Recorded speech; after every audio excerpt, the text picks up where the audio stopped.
Did you know a British soldier fought through World War II with a bow and arrow, bagpipes, and a medieval sword? Meet Jack Churchill, nicknamed Mad Jack. While other soldiers carried modern rifles, this absolute madman charged into battle playing bagpipes and swinging a Scottish sword like he was still living in the Middle Ages. And here's the crazy part. It actually worked. Churchill scored the only confirmed longbow kill of the entire war, picking off a German soldier with a bow that belonged in a museum. He once captured 42 enemy soldiers using nothing but his sword. When he got captured and thrown in prison, he escaped multiple times. His philosophy was simple. If you're going to fight a war, you might as well do it with style.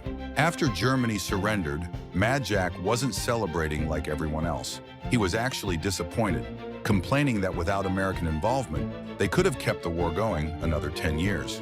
This man turned World War II into his personal medieval fantasy and somehow survived to tell the tale.